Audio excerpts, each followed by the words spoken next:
You took my bag. Get going. Dad, I don't like sandwiches. You forgot your lunch. Oh, all right, Dad. Dad, you're not supposed to give me peanut butter. Does this chaos look like your home right now? Don't you worry, guys. We have got today's parent, one and only editor-in-chief, Sasha Emmons, with 6, hopefully, tips to make sure it's a lot calmer than what just happened back there with Papa Frankish and the kids. So good morning. Good morning. Shout out to your 2 kids because you said you've got to rush home right after this to get them to school. Yeah, right after this, I got to go do my own back-to-school drop-off. Okay, let's start with number 1. Unlike Cav, try and do as much as you can the night before. Absolutely. Anything that you can do the night before, do it. So pack your lunches, fill out those permission slips, put them in the backpack, have your kids find their library books, put their agendas. The more you save for the morning of, the more that's just going to add to the chaos. I love that you say they could even lay the clothes out. You say on the floor like a crime scene? Yeah, exactly. Absolutely. You should definitely have your kids choose their outfits the day before. Depending on your kid, that could be quite a time suck in the morning if they like to change their minds quite a bit. So do that the night before, and yeah, you can lay it out, you know, top to bottom, even the socks and the shoes. So they slip it on right away before they head downstairs. Exactly. Everything has its place. You say create a launch pad, no matter how small. What is a launch pad? Some people call it a landing strip, some people call it a launch pad, but so when they walk in the door, they drop their backpacks and their lunch sacks at the same spot every day. Bonus points if you can find a spot that they can keep their shoes in every day.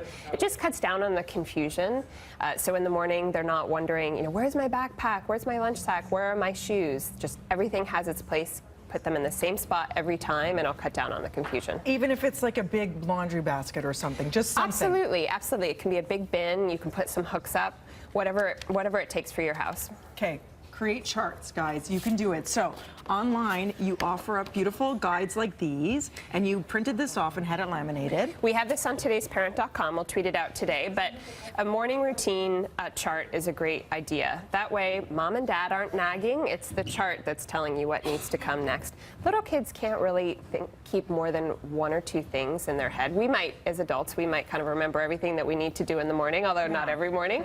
But they can only keep 1 or 2 things in their minds. So it's hard for them to remember everything that they need to do. This chart keeps them on track. So who's in charge of checking that off to make sure it gets should really done? be in charge of checking it off. And if you laminate it like this, you could just use a dry erase marker. Okay. If they're pre-readers, you can do little clip art or stickers or something like that to show what each step is. Very cute. We already mentioned getting dressed. Also, follow the leader. What do you mean by that?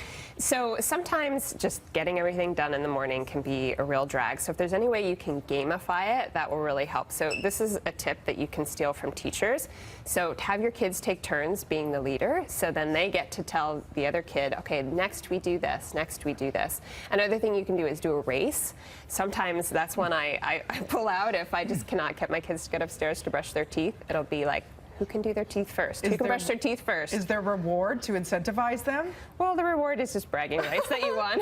And, ooh, this one's going to be hard. No screen time until everything's done. You know, if your kids are really early risers, this might be a no-go for you, but really screen time distracts them from everything that they have to do in the morning. So if they are really early risers and screen time is just something that you need to do, try to get them to do everything that they have to do before screen time so that you're minimizing the transitions between fun screen time and the maybe not so fun things that they need to get done in the morning. If you have tons of those transitions and you're nagging them to do all of those things, it's just going to be a lot of conflict in the morning. Mama Sasha, good luck. You and the kids. Thank you. To all of you, good luck, guys. Make sure you check it out. Today's Parent also available on Texture right now. Over to Papa Cav, see what he's up to.